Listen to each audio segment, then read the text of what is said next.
Leonard Floyd could return to Atlanta on a cheaper deal, but if we're throwing money at the edge rusher position, we can probably do better.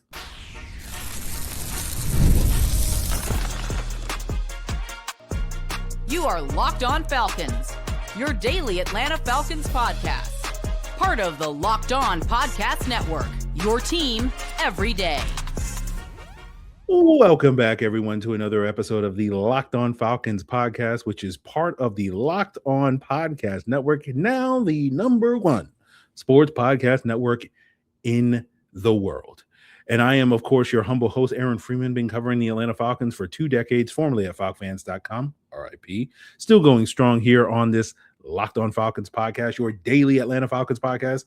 And on today's daily Atlanta Falcons podcast, we are continuing our pass or pay, stay or go series. We'll be making the case for and against the Falcons re-signing impending free agent edge rusher Leonard Floyd. And up front, spoiler alert, I don't expect Leonard Floyd back in Atlanta in 2026, but I still think this is still a worthwhile exercise. But as we start off today's episode, making the case to pay Leonard Floyd, meaning that we keep him in Atlanta in 2026, I think that case is really built strongly on the foundations of the unknown status and unknown future of James Pearce Jr., as well as Arnold Ebiketie, who is also an impending free agent. Obviously, James Pearce dealing with some off-field issues as of late, and sort of that makes his future with the Falcons much more of a question mark than we thought they would be coming off of his very productive rookie season. And so you look at a guy like Leonard Floyd and you look at the in-house options, sort of the guys that are already in the building, he becomes your next best option, and that makes him a little bit more of a better option at this point in time. Now, he's coming off a 3.5 sack season. I don't think the sack production represents the performance he had. He was your most productive pressure guy through the first 11 weeks of the season. He had a 15% pressure rate, which was the high of the team among its true edge rushers, not counting Caden Ellis, not counting Zach Harrison through that portion of the season. And I think, that's where I feel like it's a little underrated, where it's like you did get some production from Leonard Floyd from a pressure standpoint, even if you weren't necessarily getting monster production from a sack standpoint. Now, I think the other factor that goes into paying Leonard Floyd is you probably won't have to pay as much as you did a year ago when you signed him to a 1-year, $10 million deal last year. But when you look at sort of similar contracts for similarly aged players, older veteran players like Kyle Van Noy and Bud Dupree, who signed last year for 1-year, $4 million deals, Dante Fowler, Von Miller, Cam Jordan signed 1-year, $6 million deals. And so if I'm sitting here guessing on what Leonard Floyd's market value is going to be, it's going to be somewhere between $4 million and $8 million. And we'll for the rest of today's episode, we'll talk about it being $5 million, which I think is a fair projection for that. I know The Athletic projected him in terms of his contract as being a 1-year, $8 million deal. So the upper end of sort of my projection on that. But, again, if we're assuming it's $5 million, and again, that's for the sake of today, that's pretty decent bang for your buck when you consider some of the alternative options. So again, you're getting 3.5 sacks, 36 pressures for about $5 million. And that's similar production as other free agents like Boye Mafe, who had 2 sacks and 40 pressures last year. Kwity Paye, who had 4 sacks and 38 pressures. And both of those guys played a lot more snaps than Leonard Floyd did. And then you compare Floyd's production of 3.5 sacks and 36 pressures to what, you could get presumably in round 2 with the Falcons' top selection at edge rusher, looking at the edge rushers from last year's draft class. Donovan Ezeraku, 2 sacks and 36 pressures. Mike Green, 3.5 sacks, 34 pressures. Nick Scorton, 5 sacks, 34 pressures. So, I think if you're looking at what your alternative options are, it's about what Leonard Floyd is. And if you're getting Floyd for cheaper, it makes some sense to bring him back. Now, again, given the unknown status of James Pearce, and we're probably months away from knowing exactly what his status is and what, getting some sort of clarity on that. But in a world where you don't retain Arnold Ebiketie, you don't necessarily have James Pearce this year, that edge rusher room goes from an area of strength last year to a potential area of major weakness this year if you lose some of those pieces. And, we know here in Atlanta, we do not want to go back to the edge rusher room being an area of weakness. We lived that life for 2 decades, and now we don't want to live that life anymore. And this is not meant to be a knock on Jalon Walker, but basically outside of a handful of games, Jalon Walker was consistently your third or fourth most productive pass rusher at that edge rusher position. And now there's a reality where you're going into this upcoming season where he's going to have to be your number one guy. Now, maybe Jalon Walker makes that leap, but you want to have an insurance policy.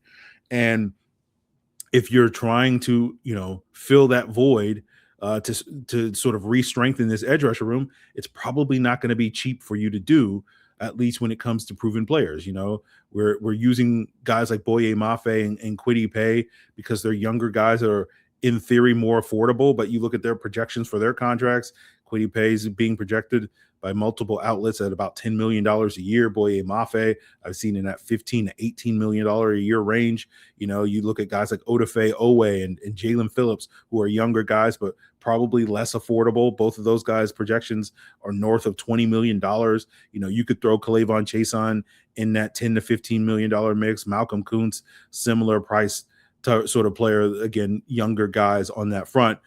But if you can get Leonard Floyd, back at a fraction of that cost, again, talking about a 1-year deal in that $4 to $6 million range, again, $5 million or so, I think that can be worthwhile for the Atlanta Falcons. And so, the question I think we have with an offer like that is, will he get more competitive offers from other teams, making it harder for Atlanta to get him on that discount that we're talking about potentially getting him on, like teams like San Francisco. Now that Raheem is there, we know that he's spent many years playing for Raheem. He's been in San Francisco, so an environment and a team that's very familiar with him. And so, if the Falcons only offer him $5 million, does San Francisco come in and offer him, $7 million, and that ultimately gets the job done. And now you're back to square one if you're the Atlanta Falcons. So that's an open question at this point in time. But basically, my conclusion is Floyd is worth bringing back as James Pearce Jr. insurance. He's relatively cheap. He's relatively productive. And we'll talk about the reasons why maybe Floyd isn't worth bringing back, why the Falcons should pass on Leonard Floyd. And it's basically because they can get better at that spot. And we'll break that down as we continue today's Locked On Falcons. So it's a new year, which means it's time to simplify. And one way you can do that is with easy dinner plans. That's why I got to tell you about today's sponsor, Home Chef. Home Chef is going to take the stress out of cooking by delivering fresh, pre-proportioned ingredients right to your door with easy-to-follow recipes that actually taste great. They're rated #1 by users of other meal kits for quality, convenience, value, taste, and recipe ease. And it's easy to see why meals come ready to fit your schedule. And with a variety of options like from family-sized meals to quick lunches, and then you also have plenty of options that fit different dietary choices. So if you're also looking to save time and money, Home Chef has got you. Customers save an average of $86 per month on groceries. So take advantage of this offer for a limited time. Home Chef is offering my listeners 50% off their first box plus free shipping plus dessert for life. Just go to homechef.com/locked on. That's homechef.com/locked on for 50% off your first box, free shipping, and free dessert for life. You must be an active subscriber to receive that free dessert. Now, if you've ever wanted to experience the NBA Finals live and in person, FanDuel is going to give you the chance to turn your dream into a reality with their NBA sweepstakes. Here's how it works. Use your profit boost on any NBA future, and you'll automatically be entered for a shot to win an NBA Finals trip for 2. That's right. Flights, tickets, the whole experience. And if you're already looking at the board and thinking about a team that can make that deep run, this is the perfect time to lock it in. You love futures this time of year, coming off the All-Star break, whether it's picking a team to win the championship or grab a conference title. It adds an extra layer of excitement for every game down the stretch. And now not only can your pick win you some cash, it can also send you to the finals. So visit FanDuel.com to get started. Use your profit boost on an NBA future and get entered for your chance to win a trip to the NBA Finals. Play your game with FanDuel, the official sports betting partner of the NBA. So one of the cases for passing on Leonard Floyd letting him walk and finding alternative options is the declining sack production, right? We went into the season talking that talk about Floyd, potentially getting you double-digit sacks and whatnot. We were skeptical of that because we saw signs of decline in San Francisco. But to Leonard Floyd's credit, I thought he outperformed my expectations. Now, my expectations were not very high going into the season, but he outperformed my expectations for most of this season before his production declined in the back half. And, his 13% pressure rate is not a low. That's not decline. That's actually the best pressure rate of his career. But some of that good pressure was owed to the scheme, stunts, unblocked pressures. A significant amount of his pressure production came off of those sorts of things that aren't necessarily inherent to his own ability. And then, as we talked about, he was very productive, relatively speaking, for the first 11 weeks of the season. And then there was a dip in his performance for the last 7 weeks of the season. So you can certainly point to a potential decline, an impending decline for Leonard Floyd. Basically, there's a ticking clock on him. And that money, those resources could be better spent on someone that has a little bit more upside, who doesn't have a ticking clock surrounding them, someone that's more than a 1-year stopgap / insurance policy. And it basically begs the question, are the Falcons still willing to invest significant resources in their edge rusher room? Right? I asked this exact question to Jarvis Davis on last Friday's episode, because basically, if you're willing to invest significant resources in that position, then do it. And that's where, paying Leonard Floyd becomes a lot less appealing. Why invest in a aging, potentially declining veteran when you can invest into something that could potentially pay off for you in a much bigger way long-term, like say a draft pick, right? In a world where the Falcons take an edge rusher early, that player may not outproduce Leonard Floyd in 2026 based off of what we were talking about earlier, but there's a higher probability that that person could outproduce Leonard Floyd in 2027 and beyond. And for all we know, you could be drafting that guy that you build your edge rusher room, that guy that could be that cornerstone piece of your edge rusher room, because again, you don't know what James Pearce Jr.'s long-term outlook looks like here in Atlanta. And we talked about this before with Jalon Walker. There's still a world where the Falcons ultimately decide to move him to off-ball linebacker down the road, or at least more of a hybrid position. Again, that's not going to be the case in 2026, but that's still technically on the table for 2027 and beyond. And so drafting a guy that could be that cornerstone edge rusher, and the example we use just because he's basically right in that 48 pick range on Dane Brugler's top 100 board, as well as a guy that we saw in Mobile, Jarvis Davis and myself, really shine, is Michigan edge rusher Derrick Moore as a sort of placeholder for, a pretty good edge rusher that you could take in round 2. And generally speaking, betting on Michigan edge rushers usually pays off. Not all the guys live up to the hype, but generally speaking, most of those guys turn into good pros. And so, if you re-sign Moore, that's probably not going to stop. If you re-sign Floyd, that's probably not going to stop you from drafting a guy like Moore or any other edge rusher in round 2. But it just becomes a question of resource management, right? Where, we're talking about the worst case scenario. What happens if JPJ goes away? What happens if Arnold Ebiketie goes away, right? But the alternative could happen. JPJ could still be here. Of course, Jalon Walker's here.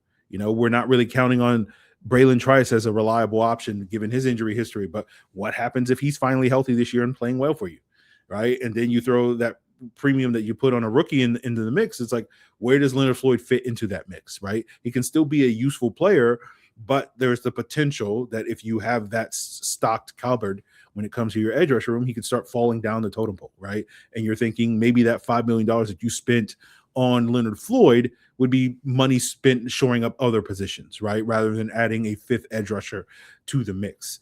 And so essentially it's a similar case that we made the other day. Another reason to pass on Leonard Floyd is the same case we made the other day with D. Alford, right? You can do better at this position. You can get a guy that can give you similar value, similar production as a pass rusher, whether that's as an individual or whether that's a guy that's, also thriving because of the scheme and being enhanced by the scheme.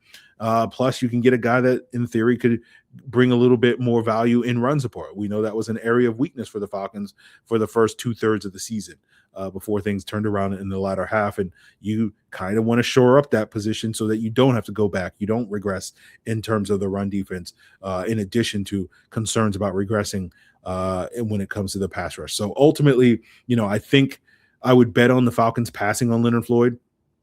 I think he'll likely sign another one of these one-year mercenary contracts for a team like San Francisco or elsewhere this offseason. But I do think, it's worthwhile to consider the option. I think the Falcons will explore their alternative options at edge rusher, whether that be in the draft, whether that be in free agency, and ultimately let Leonard and pass on Leonard Floyd. But still a worthwhile exercise.